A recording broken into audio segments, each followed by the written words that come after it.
All right, folks, coming up on Roland Martin Unfiltered for Tuesday, March 5th, 2019, another anti-Semitic charge against Minnesota Congresswoman Ilhan Omar. The Democrats have a resolution condemning her words coming, but the question is, was what she said anti-Semitic, or is she being singled out because she's Muslim? We'll break that thing down with our guests on our panel. The House will also pass a voting rights bill, but Senate Majority Leader Mitch McConnell, he says he's not even going to bring it up for a vote. And also, you've heard various Democratic candidates talk about the issue of reparations. It is not a new conversation. Well, guess what? Joining us on the show is going to be Dr. Ron Daniels, who actually chairs the National African American Reparations Council. Julianne Malveaux, our panelist, is also a member of that. And so we'll talk to Ron, who's been in this battle for more than 30, 40 years. Also, the National Association of Black Journalists, which I'm a vice president of digital, has put CNN on blast for their lack of black executives. No black executive producers, no black vice presidents, no black executive vice presidents, and CNN president Jeff Zucker has no black direct reports. And they refused to meet with us if I was in the meeting. I'll explain to you why, but I'm also going to break down to you why it matters to have black media executives, not just when it comes to content, but also when it comes to money. And more crazy-ass white folks, Alabama high school students say we black folks belong in concentration camps. White folks in Alabama. There's video. Also, a California rich white kid makes a swastika out of red cups, and also photos also out of Galveston, Texas. A white cop is offended by swearing and arrests a high school track star. We can see that video as well. And remember I told you yesterday about Republicans, how they're trying to put on these really young federal judges? Today, they voted to approve a 37-year-old white woman who had only tried 4 cases in her career. It's time to bring the funk on Roland Martin Unfiltered. Let's go. He's got it. Whatever the biz, he's on it. Whatever it is, he's got the scoop, the fact, the find. And when it breaks, he's right on time and it's rolling. Best believe he's knowing. Putting it down from sports to news to politics. With entertainment just for kicks, he's rolling. It's on go, roll, y'all. It's Roland Martin, yeah. Rolling with Roland now.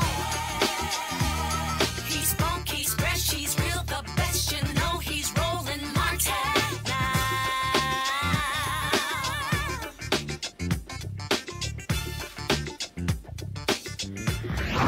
Martin.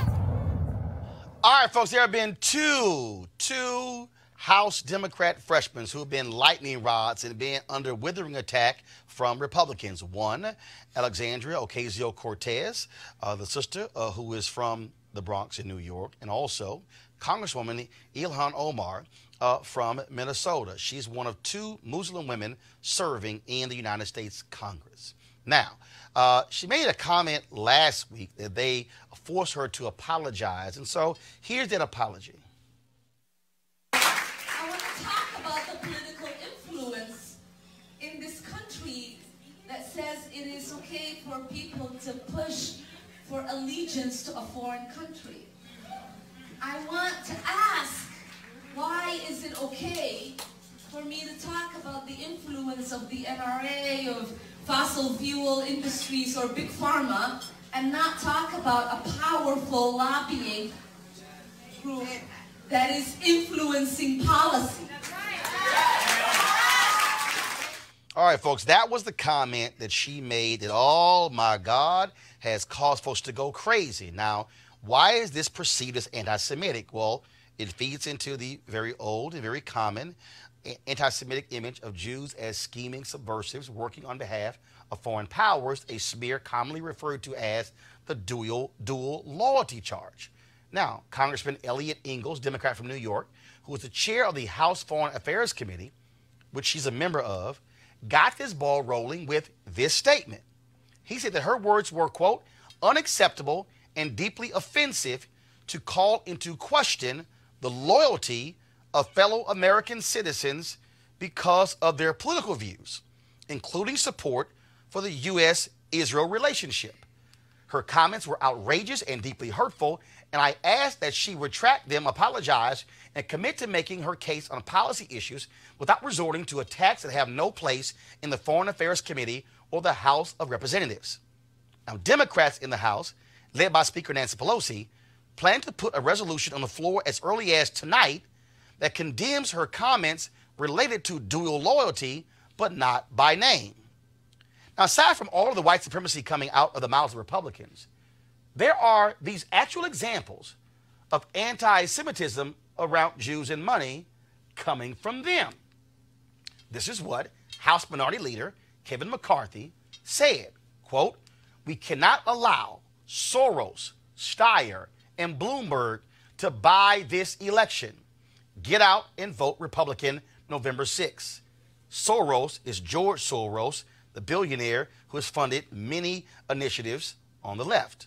Steyer is Tom Steyer, billionaire out of California, who has been leading the impeachment, call for impeachment of Donald Trump. Bloomberg is Michael Bloomberg, who owns the Bloomberg Media Company, who also announced today he's not running for president." Now, that was House Minority Leader Kevin McCarthy. He says they would buy the election. McCarthy has since deleted the tweet. Here is Congressman Jim Jordan of Ohio. He tweeted, "Come on, Reverend Jerry Nadler, at least pretend to be serious about fact-finding. Nadler, feeling the heat big time, jumps to Tom Steyer's conclusion using the $ for Steyer, impeaching our president before first document request. What a kangaroo court." Again, notice the $ at the beginning of Steyer's name. Nadler and Steyer are both Jewish. But here's Donald Trump, y'all, speaking during the 2016 campaign to Jewish Republicans. I'm in a different position than the other candidates because I'm the one candidate. I don't want any of your money. I want your support, but I don't want your money. Again, I don't want your money, therefore you're probably not going to support me because stupidly you want to give money. Trump doesn't want money. I really believe the Iran deal. Look, I'm a negotiator like you folks. We're negotiators. We don't build gas stations in the middle of, as you know, Afghanistan for $43 million. How many think they could have done it for less? Would you raise your hands, please? You want to renegotiate deals? Some of us renegotiate deals. I would say about 99.9. Is there anybody that doesn't renegotiate deals in this room? This room negotiates. I want to renegotiate this room. Perhaps more than any room I've ever spoken to.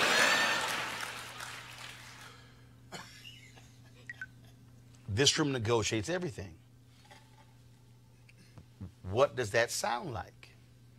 What is one of the anti-Semitic tropes that we've often heard?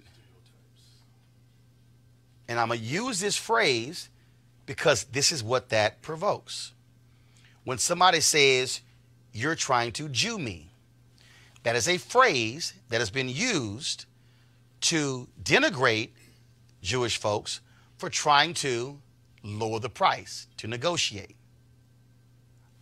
Play that again.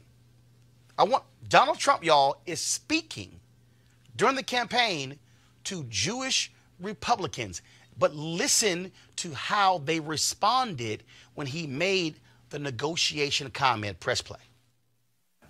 I'm in a different position than the other candidates because I'm the one candidate. I don't want any of your money. I want your support, but I don't want your money. Again, I don't want your money, therefore you're probably not going to support me because stupidly you want to give money. Trump doesn't want money. I really believe the Iran deal. Look, I'm a negotiator like you folks. We're negotiators. We don't build gas stations in the middle of, as you know, Afghanistan for $43 million. How many think they could have done it for less? Would you raise your hands, please? You want to renegotiate deals? Some of us renegotiate deals. I would say about 99.9. Is there anybody that doesn't renegotiate deals in this room? This room negotiates. I want to renegotiate this room. Perhaps more than any room I've ever spoken to. Now, folks, on this latest controversy, Congresswoman Omar has gotten support from her fellow freshman, Alexandria Ocasio-Cortez. She goes by AOC on Twitter. She tweeted, one of the things that is hurtful about the extent to which reprimand is sought of Ilhan is that no one seeks this level of reprimand when members make statements about Latinx and other communities. During the shutdown, a GOP member yelled, "Go back to Puerto Rico" on the floor. This is what Matthew Dowd, a conservative, well, first he called himself now an independent, no longer Republican. This is what he tweeted about AIPAC, the biggest Israel support group in the United States. Matthew Dowd with ABC. Used to work for President George W. Bush. Quote, "Something to keep in mind. AIPAC doesn't necessarily represent American Jews. AIPAC cheers Trump while a huge majority of Jewish Americans oppose him. AIPAC supported moving Embassy Jerusalem. American Jews opposed." Now, the reason this is critical because previously Representative Omar had tweeted in reference to AIPAC all about the Benjamins.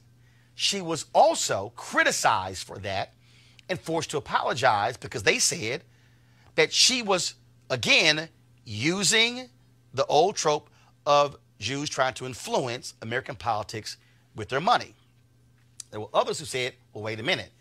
That's what AIPAC actually does. So you have this huge thing going back and forth. And so joining us right now is Jordan Weisman Sr. He is business and economics correspondent for Slate. And, of course, our panel here, Dr. Julianne Malveaux, economist, president emerita, Bennett College, Malik Abdul, Republican communications consultant, Dr. Cleo Monago, socio-political analyst and activist as well. And so I want to start with you, Jordan. Yeah. So you wrote your piece today where basically you said people are really getting this thing wrong with what's going on with Ilhan Omar. Just so share, folks, your rationale for what you laid out in your Slate piece.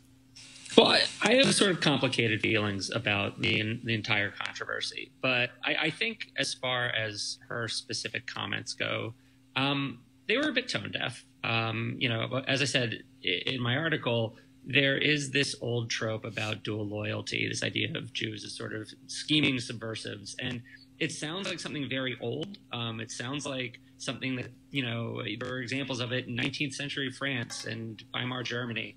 But actually, there was a lot of talk about that or a lot of concern about that during the time of the Iraq War. There was a lot of weird anti-Semitic theories about Israel kind of tricking the United States into going to a war in Iraq. So, this has sort of stocked debates about Israel over time.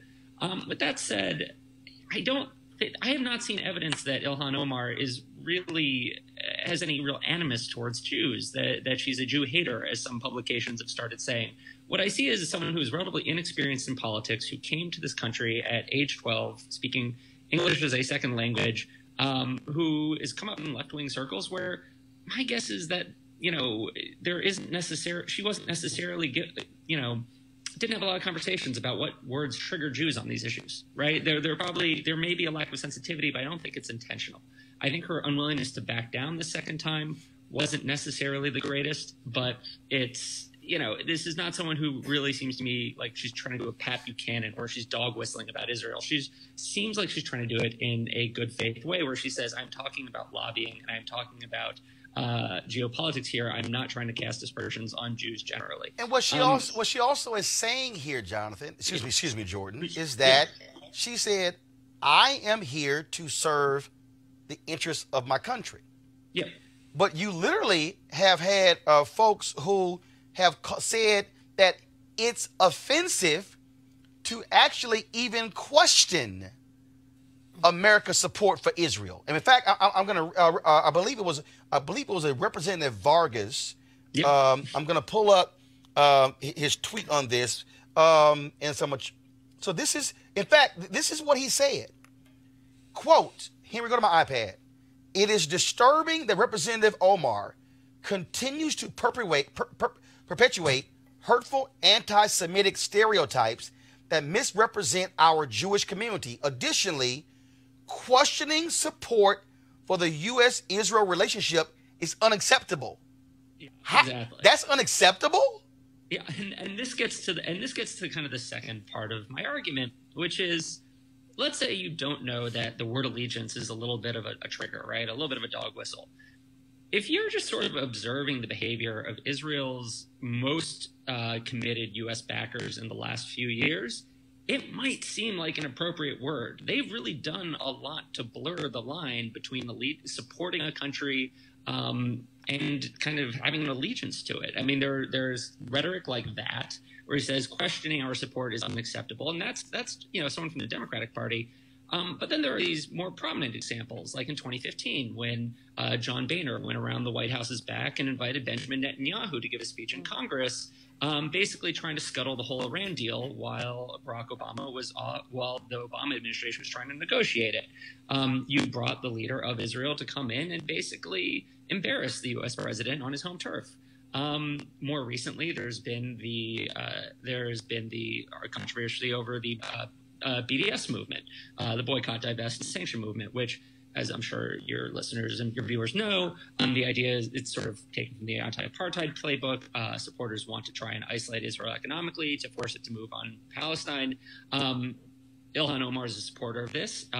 There are a lot of states that have tried to essentially ban companies or individuals that participate in boycott from doing state contracting. Right, they are trying to use their state contract or government contracting dollars to chill people's ability to participate in a boycott, their free speech rights. And again, that's an example where you are placing Israel's interests over Americans' essentially constitutional rights. But Jordan, here's the other piece. I'm sorry. And I'm comparing these two for a reason. Yes, Israel, absolutely close ally of the United States. So is Saudi Arabia. Yeah. So are we somehow to say, oh, no, don't you dare question America's support for Saudi Arabia, and it's unacceptable to challenge that when numerous people have been challenging that? When you have Khashoggi, the journalist who was killed by Saudi Arabia, but at the direction of the leader in Saudi Arabia, and you have the Trump administration all excusing it, and in fact, Trump wouldn't even issue a report to Congress when he was supposed to, and the Republicans are allowing him to get away with it. Oh yeah, they're yelling, oh, this is unacceptable. But the reality is, this notion that somehow no member of Congress can ever say anything that's remotely critical of Israel is absolutely crazy.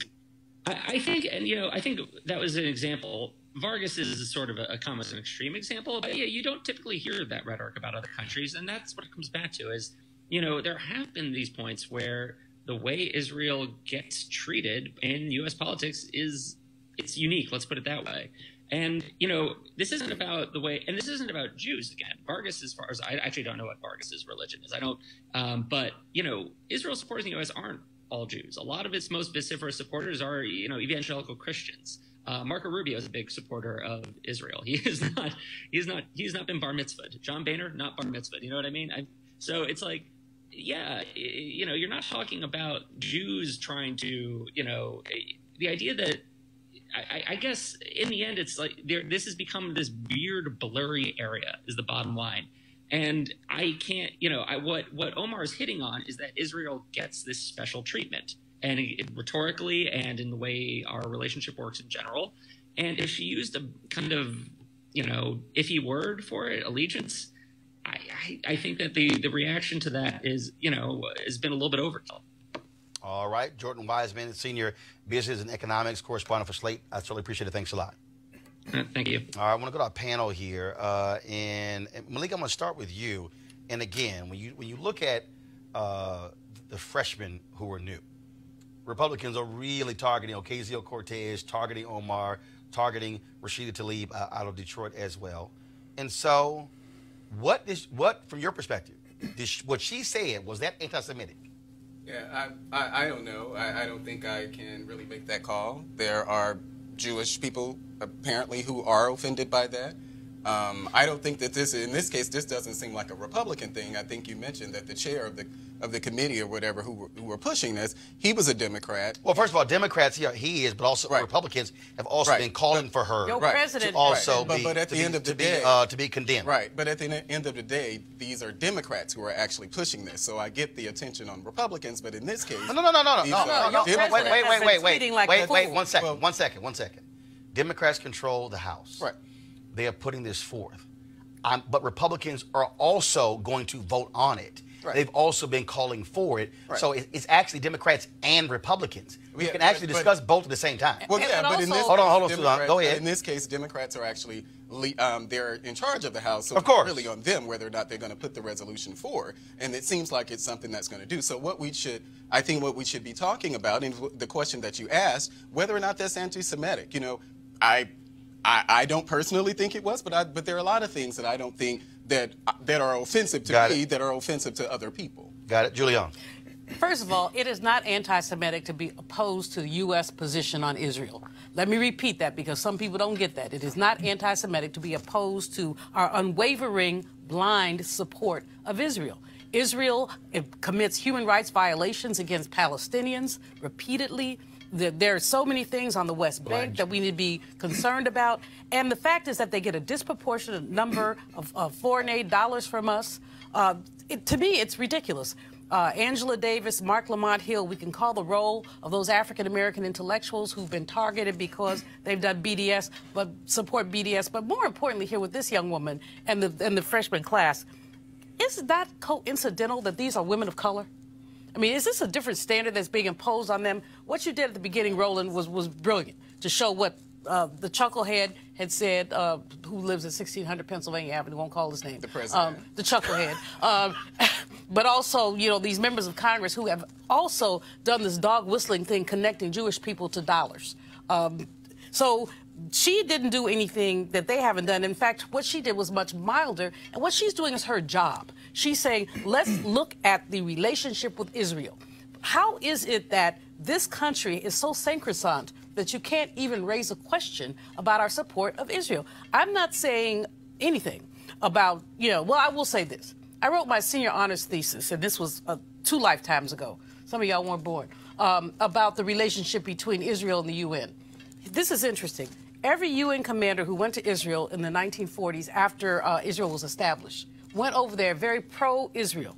By the time they left, they had said that there was something wrong with the way that Israel approached the Palestinians. This was consistent, whether they had come from Denmark, Sweden. Basically, they went over thinking these Jewish people who have been persecuted by the Holocaust, which we are not Holocaust deniers, we know that, persecuted by the Holocaust, deserve a country. But when they saw the way Palestinians were being treated, they said, wait a minute, we got to back up here because people are not being treated fairly. But here's the interesting. So last week, guys, if you have that poster, please show it. Last week, the West Virginia Republican Party posted this photo. Never forget, you said, I am the proof you have forgotten. They literally were trying to tie this Congresswoman to the attacks on 9/11. That caused fights in West Virginia. Folks, the National Republican Party, GOP chairwoman Ronna McDaniel, they have not condemned that poster. Donald Trump has not condemned that poster. Some Jewish groups have done so, but it's a perfect example of the West Virginia, and when you say head of the Republicans, this was a state party, Cleo, doing this, but folks are saying, condemn her, but say nothing about them. The bottom line is Omar's comments were not anti-Semitic. And that's a defensive bias criticism to shut anybody down who has a disagreement with Israel. It's really that simple. She did, and I really hate that she apologized, because when you apologize, it implies that you were wrong. And she is not wrong. I don't agree with Wiseman's comments about she came in when she was 12 and maybe she doesn't know what to say and how to be politically correct in the presence of Jews. No, she's told the truth. And as everyone, as Dr. Malvoisin mentioned, I mean, every time you talk about something around the Jewish state, you could say that you don't like anything and you're called anti-Semitic, and they are biased and they're strong. It reminds me of other communities. There's other communities in this country, like the LGBT community. If you even whisper something, they claim it's anti-homophobic. They roll out all of the guns. Sometimes they're wrong, but they're being offensive because they have power. And the bottom line is the white Jews have power. And let's be real clear. Let's be real clear. We have seen a dramatic increase in this country in racial attacks. We have seen an increase in Jewish attacks. And the reality is anti-Semitism and Islamophobia, just like white supremacy, are all wrong. But it still goes back to, I go back to that representative who said that you dare not question America's relationship with Israel. When you look at, you mentioned Angela Davis, the pressure the Jewish donors placed on the Birmingham Civil Rights Institute to rescind the award to Angela Davis because she supports the campaign to boycott Israel, BDS, which is tied to the support for Palestinians. You look at CNN firing Mark Lamont Hill because of his comments at the United Nations in support of the Palestinians. But you can also talk about the reality of Jonathan Pollard, somebody who spied against the United States and Israel, wanted us, the president, to release, and he's since been released, to release him because, well, he was doing it for us. Black people also, we can be honest and have a conversation and talk about the fact that during apartheid, the state of Israel was supplying weapons to the white supremacist apartheid regime there that was being used against black South Africans. Roland, why can't we actually have real discussions, just like I have no problem having real discussions? I don't care how much oil they send us. I don't care if we use their land for bases or whatever in the Middle East. We can also have a real discussion about how this country, how we turn a blind eye to Saudi Arabia. This is not that hard. Cleo, Malik, Julian. It's that hard if you're not willing to be rational. See, you're often being rational. I mean, isn't Russia considered an adversary of sorts? Not for Mr. Trump. But the president is building hotels and swimming around with the Russians. So, and the Republicans, the same ones who are confronting Omar, are not confronting him. So this has nothing to do with any kind of rational conclusion. It has to do with power, bias, and creating noise to embarrass or deflect the message of somebody who's not supporting Israel. You know, part of this has to do with, I compare it to as a discussion on race. So there aren't many nuances that you can have when we're discussing race. There aren't many nuances that you can have when we're discussing things like anti-Semitism. This isn't anything new. There are things that we don't understand about anti-Semitism, just like things we don't understand about sexism, homophobia, you know, any of those isms. And I think that's part of what we're dealing with now, in addition to the power dynamic that's there. But there are things that we accept in our community. You know, does everybody agree that Louis Farrakhan is an anti-Semite or leads an anti-Semitic organization? You know, Roland, this is how irrational this is. But again, though, the issue he's here, a critic of Israel. But the issue here is, if she chooses to be critical of Israel, the branding of an anti-Semitic doesn't matter. And I don't care. Shut it down. And want her to give up her. They want her to give up her position on the committee because she is. Well, some want her to quit Congress. And that's ridiculous. Go ahead. This is how irrational this is. There's a Muslim woman who is a special education teacher in Texas. Yep. Texas has passed a law that says you cannot have a contract with the state of Texas if you support BDS. And in fact, that was the first bill the Republican Senate took up in the new Senate to actually make that federal law. And this is one little woman who is the only special education teacher in this small district. They will not renew her contract because she would not sign an anti-BDS declaration. So this is irrational. This is one woman who is a Muslim, has a right, who has an absolute right to say she supports BDS as anybody else does. So this is anti-free speech. But it really does let you know what a grip that Israel has on American public policy in terms of foreign policy, because it's not only policy towards Israel, but it's also the extent to which Israel influences policy towards other countries like Iran. So let's be real about this. White-faced phenomenon. We call them Jews, but we're talking about white Jews. Whenever you go to Israel, and I have been to Israel, there are black people over there. There are black Jews who are dealing with racism in Israel, who are being put in the desert, dealing with poor housing because of racism in Israel. And that's part of Mark Lamont Hill's critique of them in terms of their imbalance, in terms of liberty and really having justice. And what he said wasn't anti-Semitic either. Very simple. The bottom line is this here. At some point, you're going to have a conversation, and people have to be able to space to say, wait a minute, that might be critical. But again, there are people who believe that you cannot have anything critical about Israel. And that, to me, makes no sense, because how do you actually have a dialogue or a conversation? And don't forget, folks, in 1988, after he lost the general election, it was President George H.W. Bush who held up the payments for Jewish settlements. And what did AIPAC do? They sent thousands of people to Capitol Hill to lobby against that. But that was President George H.W. Bush, Republican, ardent supporter. But they said, how dare you? He held up American taxpayer dollars that went to Israel, and folks still got upset. So this is not, again, a new subject. All right, folks, let's talk about something else in the Senate, and that is the Democrats, of course, voted on H.R. 1, of course, which deals with the issue of automatic voter registration and a number of other issues in that particular bill, including independent redistricting commissions, super PAC restrictions, and forced release of presidential tax returns. Well, Mitch McConnell's not too happy about that, and so he has announced that he simply is not going to allow any vote on it in the Senate. But he did say, though, that he is going to allow a vote on the Green New Deal, which hasn't even passed the U.S. House. You know, Congresswoman Marcia Fudge has been among those that's been pushing very hard to make sure we have this electoral reform. We saw how many questioned elections, the North Carolina election, now the guy who stole the absentee ballots has to pull out. And so this legislation is very necessary. But, of course, Republicans do not care about fairness. They care about winning.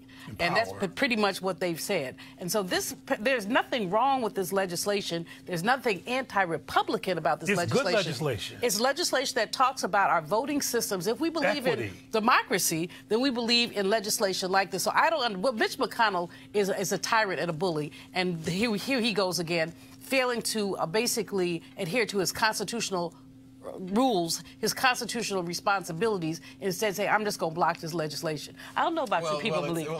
It's not that Republicans are the only people who are against this. No, we're talking about McConnell now. What is he? He's in charge of the Senate. Sure, but you know there are people on the other side, including Democrats, who are not supportive of this. Who? The ACLU. No, I'm sorry. No. When you say Democrats, the ACLU. That's not, the ACLU are not Democrats. Yeah, but no. 1 second. Well, name me. Democrat-leaning organization. No. Two senators. No. First of all, they have no vote. Okay. Name me. No, Malik. No. Name me which Democrat. No. So hold on, Julian. Name me which Democratic senators have opposed. I didn't say senators. I said Democrats. That's my point. Senators. So my point is the fact is it passed the House. Right. The ACLU is not a Democratic organization. The ACLU, but it doesn't. It leaves the ACLU. He's libertarian, frankly. Well, right. Well, libertarian then. That ain't liberal. Okay. Well, the ACLU is actually against it. So there are parts of it that I agree with the bill. Things that dealing with early voter registration. Malik, let's concentrate on the name. Okay, so now we have to just focus on. We can't focus on that there are people who are actually. No, let's focus on the person who we have to focus on. Let's focus on McConnell, who's in a position. We just focused on. No, Malik. Here's the deal. No, Malik. Here's a piece. Mitch McConnell does not want to bring this up for a vote because he knows the Republicans who will vote for it. Because the reality is he is afraid of having Republicans vote against same-day registration, vote against change of redistricting. He knows that this bill deals with the issue of voting, and he does not want his members on the record voting against the super PAC restrictions. That's why he won't advance this bill. and you know it. Well, I don't doubt that there are things that he disagrees about that's in Well, the then let bill. it come to a vote, Malik. So does the let it come to ACLU. again, the ACLU, that is a specious, ridiculous. No, that's not, though. It Yes, it is. It's not even a You footnote. can't It's not a disregard, footnote. you can't It's not a- disregard the ACLU now Actually, we can. because it doesn't benefit your argument. Actually, we can. Yes, No. no, because there are no senator in the ACLU. That doesn't you give me matter. the name of 2 senators. That doesn't matter. It's an But organization. there's another It is issue not at the a bottom. democratic Organization that looks at organization. There's It's an another organization. basic issue at the bottom of this is that McConnell and people like him do not want democracy. Yeah. That's the bottom line. And they will do whatever they Neither can to does the suppress ACLU. No, and they will Exactly. do whatever they can to suppress the vote. We Right. saw it in Exactly. North Carolina. That's the bottom We've seen line. it in Texas. ACLU, We've seen it in Georgia. We've seen it in Florida. All right, y'all. You That's got the you like bottom a line. dog with a All right, bone y'all. on the ACLU. So, Wow. so yesterday I told you about. I did a commentary, trying to walk you through exactly what Republicans are doing when it comes to the federal bench. I tried to explain to you why voting matters. So check this out, folks. This was a tweet that was sent out by Dick Durbin today. Don't go to my iPad just yet. I'm gonna sit here and try to take a photo of it, and we're gonna increase the size of this. I need you to see this, y'all, because if you don't understand what's going on here, you about to get a real education. So remember I talked about how you have these very young Republican judges who they are putting up there. Well, check this out. Senator Dick Durbin sent this tweet out today, and this is what he said.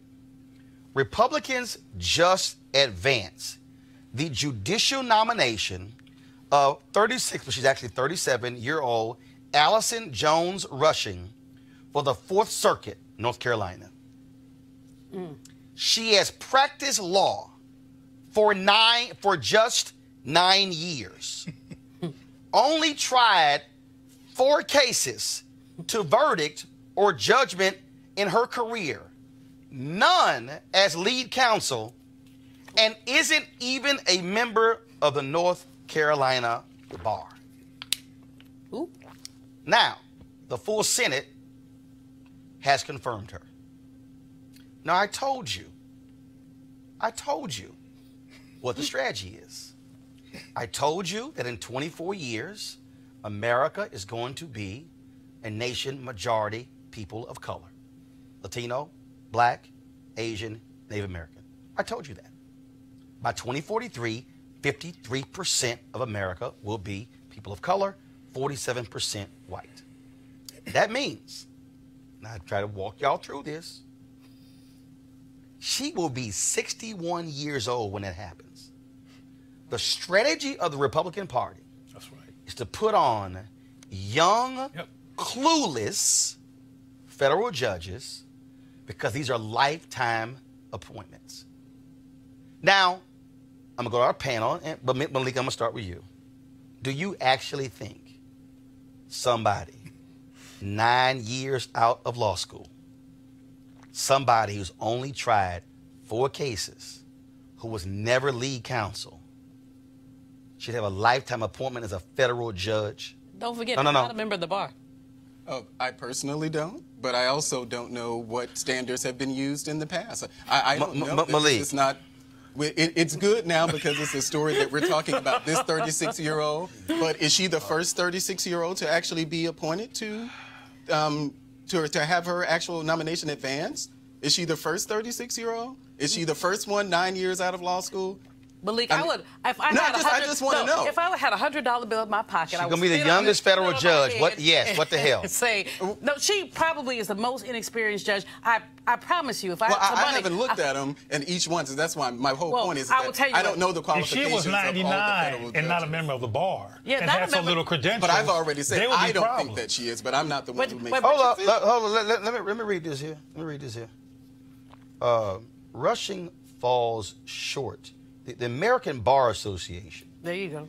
which is supposed to be The gold standard. gold standard. Well, yeah. Theoretically. The American Bar Association has for them in terms of a standard here, and what they typically want is somebody to at least be a lawyer 12 years. That's their minimum. That's their just minimum. Okay. Really? And that, I mean, our law school 9 years.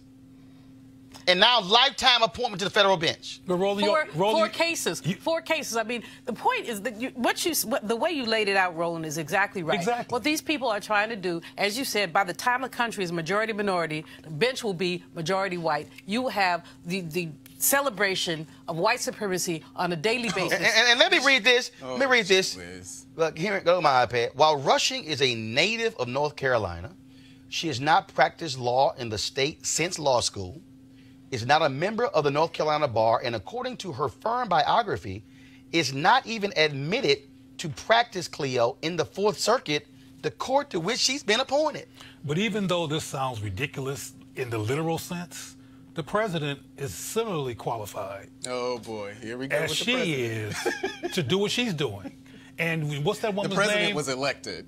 Come on. Well, No, the president, well, that's questionable. The president, Also, the president was elected. that's another- that's a that's- Hold on. No. We'll That's a answer that. no tangent. Trump was elected by the Electoral College, but he lost the popular vote, which means which means factually more Americans actually voted against Donald Trump than voted for him. Cleo, I continue. wasn't trying to start a tangent, continue. which I tend to do, provoke people, which was not my intention. My point He's is easily that provoked. my point is that Trump has elected all kinds of people, and his party has elected all kinds of people who are incompetent when it comes to actually practicing what they've been elected to do, because of what Roland already said.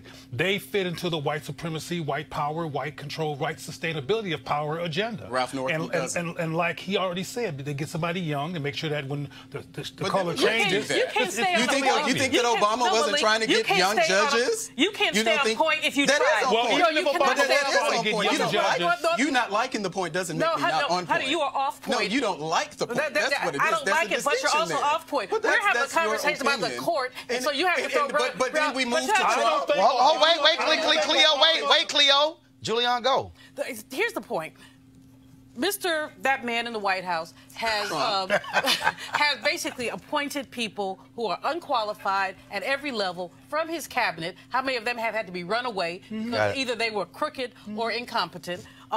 Jeff Sessions, who he mocked because Jeff Sessions don't like him, but had the integrity to say, I have to recuse myself. So he gets, basically the scorn of this man. Okay. And that's a Ambassadors who don't huge know difference. anything. Cleo, then Malik, and I'm going to a break. And Malik, since you brought up Obama, and don't make any sense about how I feel about Obama when I say this, but Obama never elected or proposed anybody who was incompetent do anything. Well, So it didn't pass the bar. Didn't pass the bar. I know that. Didn't Go pass ahead, the go bar. ahead. You do Go this. ahead. Grown folks who just told you. Malik, go ahead. I don't It's true. know, Malik, and I doubt, go ahead. And I doubt very seriously that you know the qualifications. Well, of yes, the I judge do. We do know that that. Oh, Obama- yes, I do. I watched Malik, one I- second. All over talking, nobody can hear. I watched This- Obama Malik, go ahead. This is yet another instance where, if something happens, then we put it back on Trump. We can talk about her qualifications. We say Or lack thereof. I Didn't pass the bar. don't think that she is, but again, as I said, I'm not the one who makes those calls, and so Remember. Let's remember the It's reality. not- Let's remember the reality is this here. That is, we know who's controlling his judicial picks. That's right. And it's not him. The It's the Heritage Fairless Society, and what they want: young, far right-wing conservatives on the bench. Gotta go to break. We'll be back. Roland Martin Unfiltered, just a moment. Hey fam, I want you to like, share, and subscribe to our YouTube channel, youtube.com/Roland S. Martin. And don't forget to turn on your notifications. Okay, folks, a lot of people here, guys, hold it down. A lot of people here, of course, focused on their health, trying to get healthy in 2019. And that means any number of ways in us doing so.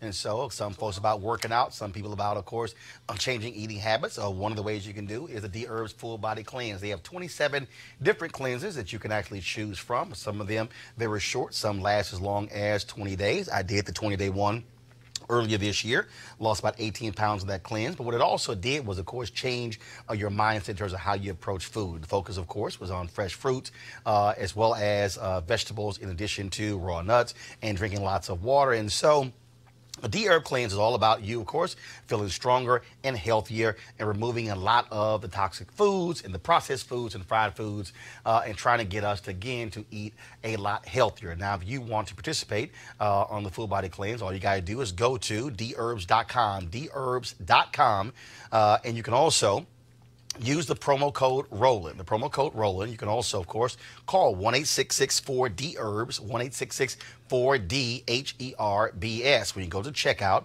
again, use the promo code Roland, and you'll get a discount at the checkout. And so the D-Herbs Full Body Cleanse, we certainly thank them for being a partner here at Roland Martin Unfiltered. And you also can check it out if you want to get yourself ready for beach season or whatever happens this summer. For me, it's about golf, and so that's what it's all about for me. So, all right, folks, again, go to dherbs.com or call 1-866-4D-HERBS. All right, so we've had presidential candidates, okay, being asked the question about the issue of reparations, and it has come up, several different candidates. Now, first of all, the idea of reparations is not new. You know, there are some people who believe that it is new, but actually it's not new. Nope. You've actually had this discussion of reparations ever since slavery ended. You remember Special Field Order 15, which never went through 40 acres and a mule. What also happened was that Congress also failed to actually approve a bill that would extend reparations in the 1800s. And so you've had this discussion taking place for quite some time. Now you have folks, of course, remember Ta-Nehisi Coates wrote that essay in The Atlantic where he talked about the issue of reparations, and that caused a lot of new generation people to say, hey, here's something that we need to get behind. But there have been lots of people who have been working on this. One of the folks I want to bring up right now, he is Ron Daniels. He is a member of the National African American Reparations Commission. Julianne Malveaux is on our panel. She's also a member of this particular commission as well. And so I want to start with you, Ron, first, because again, for folks who don't know, first of all, how long have you been involved in this discussion of reparations? I've been involved in the discussion about reparations most of my adult life. I mean, I can't remember when I was not involved with it. That's probably half a century, working with NCOBRA, the National Coalition for Reparations for Blacks in America, and working with Congressman John Conyers forever in terms of trying to get H.R. 40, the Reparations Study Bill, which is now a bill to study reparations proposals, passed. For many years, I was the person who actually convened the Reparations Summit or Reparations Brain Trust for the Congressional Black Caucus for Conyers. 7, 8, 9, 10 years that I did that. So I've been on it for a long time. So explain to people exactly what that House resolution was, because I mean, I've seen all kind of stuff on social media, and there are a lot of people who are throwing stuff out. So explain exactly what that is. Well, H.R. 40 initially was simply a bill to study whether or not slavery or compensation for slavery was warranted. And if so, what might that look like? So to establish a commission, a national commission for that purpose. Congressman Conyers first introduced that bill in 1989. 1989. And it was introduced as H.R. 40 every year. Of course, H.R. 40 referring to 40 acres and a mule, the proposal that you just mentioned in relationship to the promise of 40 acres and a mule, which was never, ever delivered. However, through the National African American Reparations Commission, on which Dr. Julianne Malveaux sits, we were able to say, wait, there has been plenty of studies, and Roland, you know this, there's such a volume of information and studies coming out now, all of which show a direct linkage between slavery and the enrichment of this country, but also the wealth gap, the dispossession, the damages done to Black people in this country. So we were able to persuade Congressman Conyers to change the bill from a study bill to a remedy bill.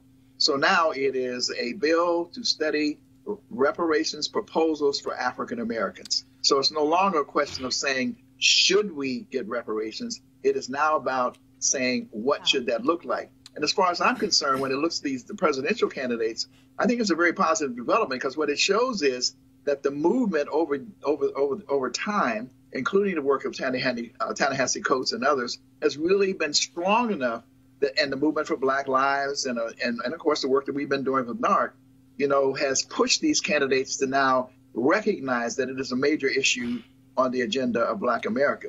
So my view is that all of them should be supporting H.R. 40, because in some ways, many of them sort of seem to be not knowledgeable. They don't know. They have different formulations.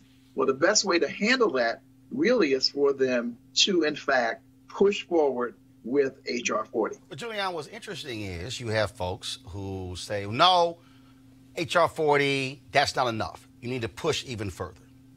When I was on Fox Business, Charles Payne said, well, Roland, how much and who benefits? I said, dude, first of all, you're going way ahead. And the reality is here. I was asked about it. And I got no problem saying it. I said the reason I said I was not a part of the movement, I said because the question is, I said, where are the votes? Where are the 278 votes in the House and the Senate to actually get it signed? What you also have, though, is that, and I interviewed them and actually supported these efforts. You look at Tulsa in Oklahoma. You had Willie Gary. You had Charles Ogletree. You had Johnny Cochran. And so the state of Oklahoma apologized for Tulsa, but would not deal with the issue of reparations. I interviewed some of those original survivors, and they were in their 90s, and it was amazing to meet them. If you talk about Rosewood, you can go through American history, the number of black towns that were literally burned down and black people not compensated. And so what do you say, Julian, being an economist, to people who say, no, you can't just support the study, you got to absolutely be on record to completely support reparations? Well, the studies, basically the H.R. 40 as it's constructed now, looks at a series of remedies, actually looks at things that people have proposed. And NARC has proposed a number of things. This is not about giving every black person a $50,000 check. Really, it's about rebuilding. It's about restorative justice. So it's about rebuilding our HBCUs. The UDC president, Ron Mason, said to me the other day, reparations for him would be making all of our HBCUs vital. And hold on, I want to stop you right there. Because, again, you just said this is not about giving each person a check. When you see this conversation, there are those who see it that way. No, this is about individuals getting money directly from the government and then do whatever they want with it. It's about communities. It's about rebuilding our community. Once upon a time, Roland, we had over 120 black-owned banks. Now we have 23. Right. Some of it had to do with carelessness on our part. Some of it had to do with other stuff. Some of it had to do with regulations and legislation that pushed our bankers out. How do you go from 100-some banks to 23? That's restoring our banking ability, restoring our educational ability, even restoring our health. If you look at the ways that enslavement has affected our health, I mean, we have a whole 10-point program that really talks about the various ways that restoration can take place. And it's not only about we've worked at NARC with reparations groups all over the world. So we're looking at CARICOM and what's happened in the Caribbean and in other places. And Dr. Daniels has just done yeoman's work in pulling together a bunch of thinkers and talkers to get us to really put something together. We've been all over the country, New Orleans, New York, having hearings about this. Here's my biggest disappointment, Roland. The Congressional Black Caucus, 55 people strong.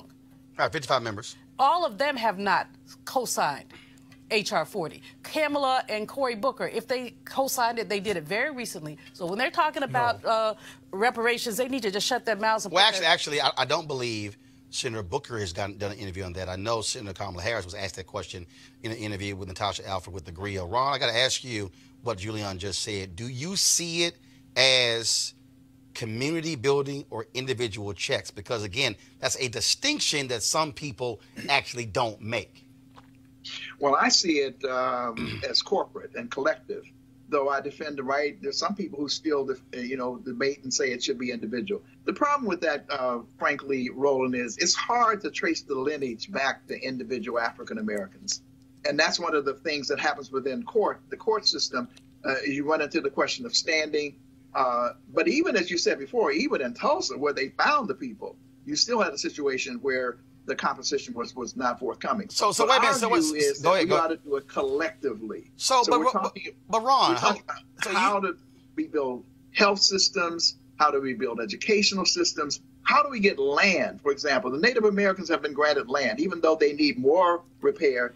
At least they got reservations and sovereignty over those reservations as a part of rebuilding themselves. We don't have the same thing. So what if we had land that was granted to us so we could then build major institutions to serve black people? So it's a corporate thing, a community thing, not just an individual proposition. So, Ron, but you said so many people can't actually trace their ancestors back. So how do you respond, though, to the folks who say, oh, no, that you have to be that you have to be a descendant, when the problem is, how do you even know you are? Well, you don't.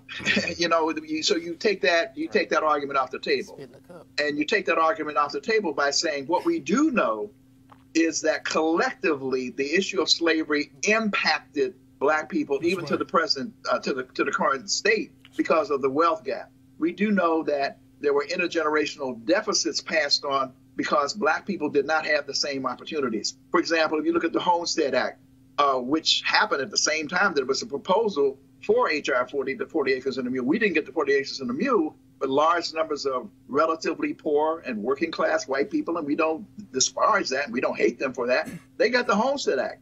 They had opportunities to exploit that. We didn't.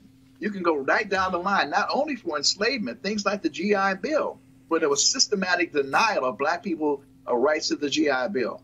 Black farmers have gotten some compensation for the fact that the agricultural extension agents would systematically bar them from having the same rights as others. So we do know, and in that instance, they could find the particular people. But in general, what we know, Roland, is that as a community, we have suffered. We have been left behind in terms, and the wealth gap data continues to show that even though we have more millionaires, even some quasi-billionaires now than ever before, which means that if that's the case, Black people at the bottom are really, really suffering. And there's a direct lineage and relationship to the intergenerational deficits that come from enslavement and all of the post-emancipation exclusionary policies that Ta-Nehisi Coates so brilliantly documented in his book, The Case for Reparations. So, Ron, where can people go to what's your website for people to go look at the plan that you put together?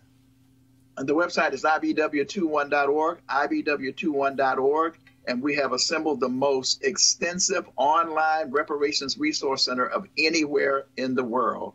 And again, we appreciate this opportunity because it's important for your viewers to also know there is a National African American Reparations Commission. And of course, Dr. Julianne Malveaux sits on it. All right, then. I certainly appreciate it, Ron Daniels. Thank you so very much. All right, folks. Today, National Association of Black Journalists dropped a statement placing CNN on a special media monitoring list, also calling for there to be a civil rights audit of the cable news network. Here we go to my iPad. This is the statement that was sent today by NABJ that says, NABJ, that a special team will perform further research and analysis of CNN's diversity, inclusion, and equity practices per the NABJ board's directive. The special team will also publicly report on identified deficiencies in hiring a diverse workforce in news decision-making capacities at CNN. NABJ is also calling for a civil rights audit that examines the company's hiring, promotion, and compensation practices involving Black employees. This is what we reported. Specifically, NABJ is concerned about the findings of preliminary research that reveals the following. CNN President Jeff Zucker has no Black direct reports. There are no Black executive producers at CNN. There are no Black vice presidents on the news side at CNN. There are no Black senior vice presidents on the news side at CNN.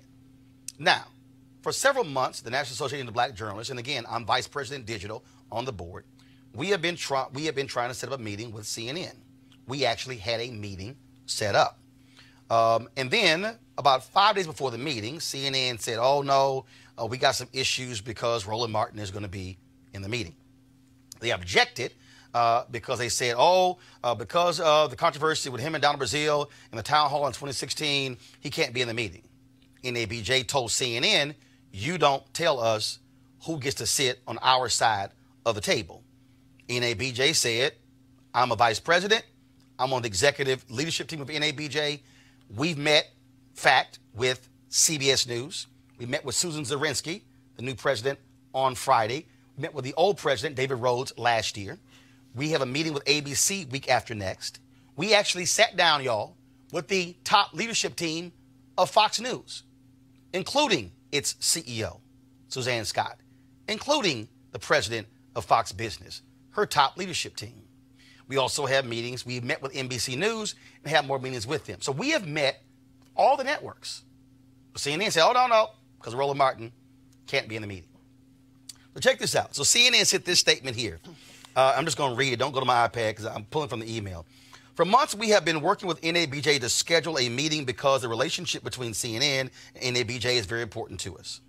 As we've told them many times, we look forward to a thoughtful discussion about how both our organizations can continue to work together. Unfortunately, the significant and reckless damage that Roland Martin did to CNN while partnering with us during a 2016 Democratic town hall has made any meeting that includes him untenable. Mr. Martin displayed an unprecedented and egregious lack of journalistic ethics and integrity by leaking questions prior to the town hall. As a result, we have told NABJ that CNN will not participate in any meeting that includes him. We have made it abundantly clear that we would be more than happy to sit down with the rest of the leadership team as soon as possible. That offer still stands. Well, here's the piece. We ain't meeting unless I'm in a room. But I want y'all to notice something. In CNN's response, they said nothing about our issues. They didn't say a word about no black executive producers. The last one was Tanisha Abernathy Bell, who left in 2014. They didn't talk about anything about no black vice presidents. The last was Geraldine Moriba, who was VP Diversity, who left. Darius Walker was VP, left, and he was promoted to VP in 2013, was laid off in 2014. They didn't say jack about no black direct reports. In fact, it was Soledad O'Brien who called out CNN in August of 2018 by saying, how y'all gonna question lack of diversity at the White House, but your senior staff? Mediaite.com has that particular story. So they don't address any of that in their statement. The reality is this. Now, some of y'all might be saying, well, I don't quite understand why you make a big deal of it. But this is what the issue is. By having no African Americans in the executive ranks, that means that when the decisions are made who to hire, we're not in a room. When the decisions are made where to place resources, we're not at the table. When the decisions are made, what are we going to cover? We're not as a part of the conversation. But you just heard a conversation about lack of black wealth. So let me walk y'all through. If you on the on-air side, meaning the off-air side, that means that if you only can have jobs here, and you can never have jobs that are all through here, that means that your salary is being capped. That means that you don't get the high six-figure and seven-figure jobs. That means that you don't get bonuses. That means you don't get stock options. See, that's the difference why black media execs matter. Because not only that, we're able to have P&L, profit and loss responsibility. So I was reading a story today, and the folks at TV Newser, a television blog, did a story saying that on our press release, y'all gonna love this one. And in the press release, AJ Katz, he wrote the story, and he said, he wrote the story on NABJ. Then he said, what NABJ left out, y'all gonna love this one. He said, what NABJ left out was the hiring of Don Lemon as a primetime host. The longtime CNN newser praised Jeff Zucker, the president of CNN, last month in an interview. Y'all, we didn't leave out Don Lemon because we didn't know Don Lemon didn't exist. We weren't talking about Don Lemon. We are talking about black executives. See, what y'all got to understand is they have no problem as long as we are media sharecroppers. Follow me here. As long as we're talent, it's fine. Anchors, reporters, contributors, that's all good. But when you start asking, what are high-paying jobs? What are the executive jobs? Then it's a whole different conversation. So AJ Katz, we didn't leave out Don Lemon because we don't know, as if Don Lemon don't exist. Oh, we know that. But we are very specific in what we're asking for because, see, this is what often happens in basketball. Play on the court, but you can't own the team. Play on the court, Or like in baseball, you play on the field, but you can't be a manager. See, this is about us having those positions. Now, there's some black people who tweeted me today, why y'all begging these white folks for jobs? So we somehow not to demand access to jobs that we are qualified for? Are we somehow supposed to say that, no, we're just going to sit aside? No. And there's some people who tweeted me, they said, well, why aren't y'all advocating for people of color? Let me help y'all out. We are the National Association of Black Journalists, which means that we are advocating on behalf of black journalists. There are folks who are VPs at CNN who are Latino. There are folks who have other jobs, and that's great. But we are advocating on behalf of our people. That's what we're supposed to do. That's what the NAACP does. That's what the Urban League does. That's what Rainbow Push has done. That's what the National Action Network has done. But I need y'all to understand, see, this thing gets even bigger. Because, see, when you now go beyond just the network, now it's, do you get a shot if another network calls? See, let me just unpack this thing. When I had my TV One show, News One Now, it was difficult, hard, impossible to get black journalists who were associate producers or senior producers working at networks to apply to be the executive producer of my show. When I got NABJ's Journalist of the Year in 2013, this is what I told them. Some of y'all are enamored with the big letters on your business card, but y'all got small jobs. I prefer a big responsibility over a big network. I said, don't you know that once you're in the executive producer club, that's how you get called to be an executive producer over here? So what am I saying? Well, if there are no black direct reports to CNN President Jeff Zucker, and there are no black senior vice presidents, and there are no black executive vice presidents, well, when there's an opening at CBS and NBC or at ABC or at Fox News or at MSNBC or at Bloomberg or CNBC or any of the networks, who do you think is going to get called? Won't be anybody black there. Y'all, this is about us in 2019 saying this is unacceptable. But let me help y'all out, because maybe y'all don't want to listen to me. 2007, CNN's anchor emeritus, Bernard Shaw, was given the NABJ Lifetime Achievement Award. And he was given this award in 2007 at our convention in Las Vegas.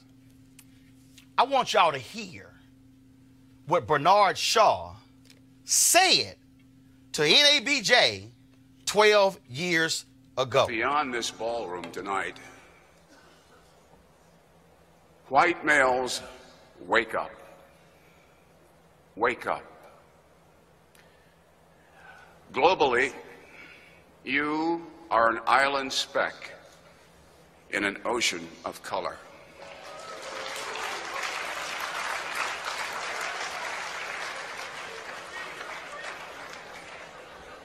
The reins of power will weaken, and so will your grip, if you do not faithfully and fulsomely support our nation's greatest strength, diversity.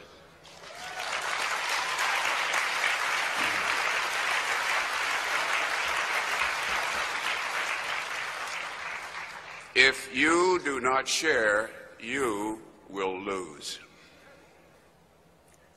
Diversity. Diversity is not racial, ethnic, or gender encroachment. Diversity is our national survival. To you caught in the middle, stay vigilant. You must stay strong. You must carry on. If not you, who? To you, starting careers, embrace risk. Mold change, making it work for you. Better to walk the plank of change than regret steps not taken. Work hard. That was Bernard Shaw, y'all. Now, let me just lay some out to you. I said that I had communicated with several black people in 2016 because I wanted, and I talked to Greg Carr, Howard University, Eddie Glaude at Princeton, Donna Brazile, and some Black Lives Matter activists on black questions for our town hall. It wasn't a debate, it was a town hall. Hillary Clinton, Bernie Sanders, CNN TV1. Don was one of the folks we were working on questions. Roland didn't leak a question. These are black people who I was communicating with. Donna Brazile sent the question to someone in the Hillary Clinton camp, not at my behest.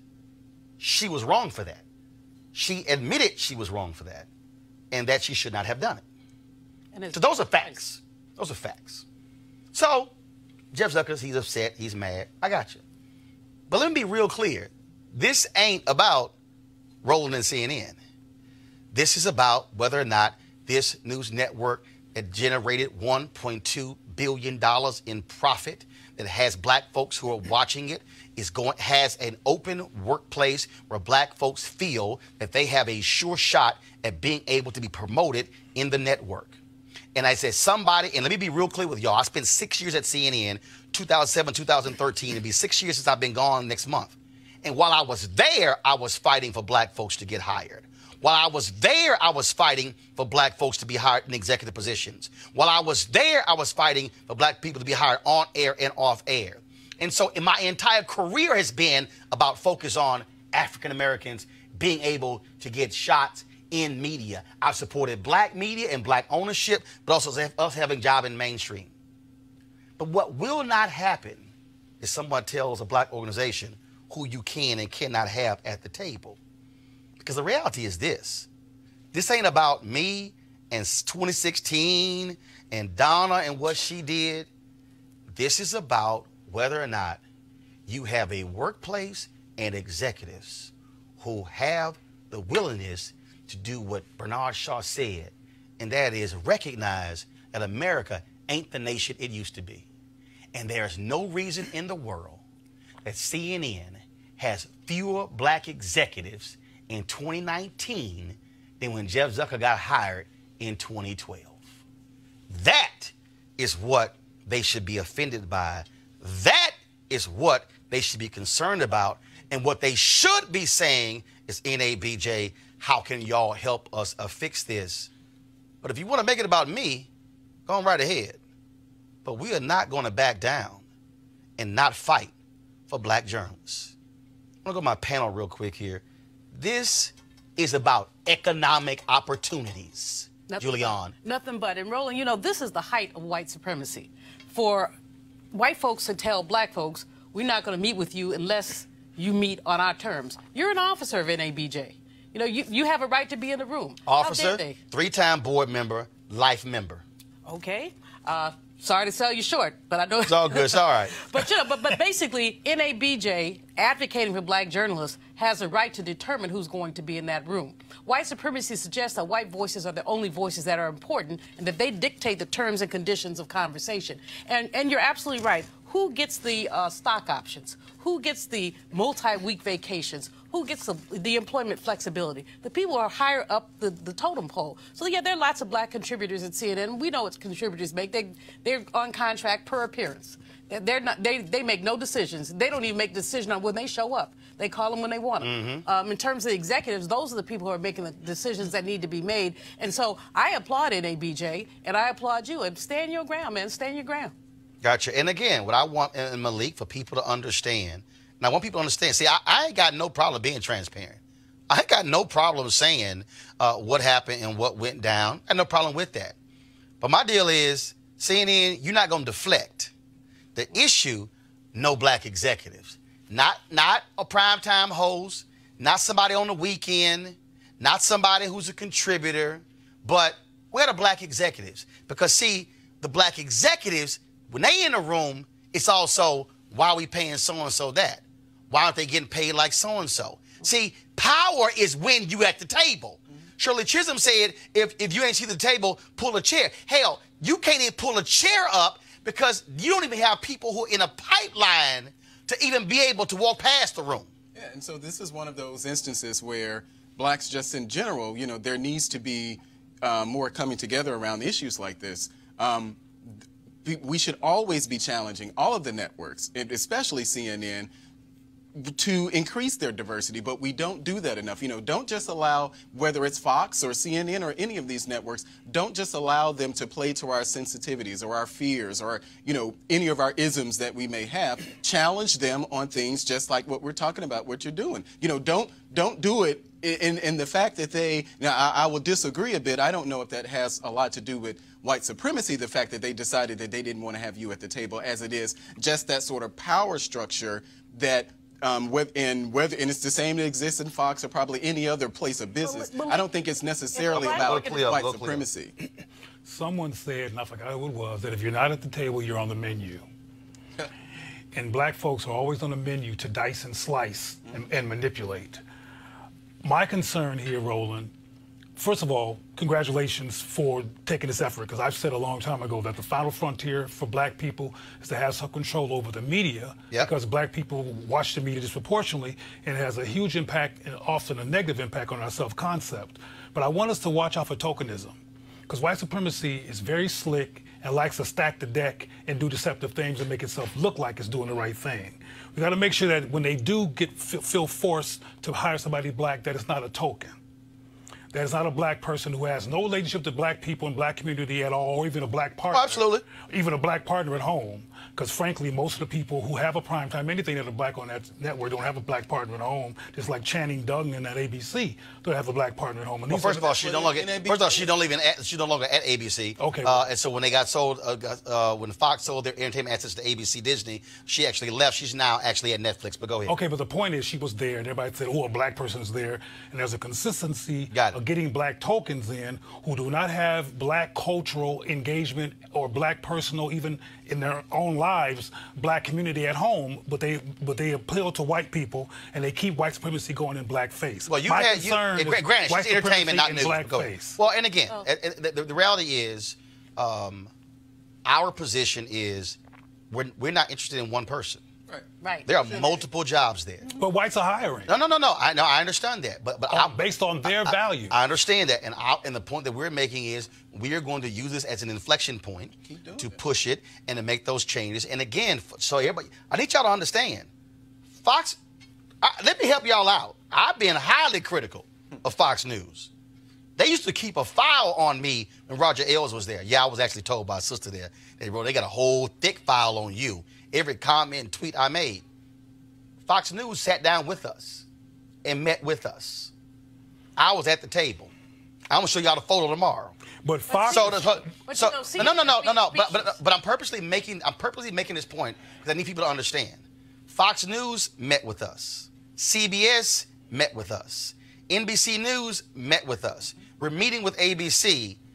They're saying, "Nah, we'll meet, but he can't be at the table." That's not gonna happen. Final comment, and I'm going to end this with a quote from A. Philip Randolph real quick. Fox is not playing games. They're straight up. No, we got it. CNN plays games and gives the appearance by hiring all these tokens who have these part-time jobs to give the appearance of multiculturalism and inclusion, and it's really white supremacy in passive blackface. Fox doesn't do that. So they'll have you on, as opposed to CNN, who's playing race games. Well, actually, Fox won't have me on. I did Charles Payne, so that's Fox business. But Fox News, y'all can call me too. Well, I ain't scared of y'all. Julian, then Malik, close it out.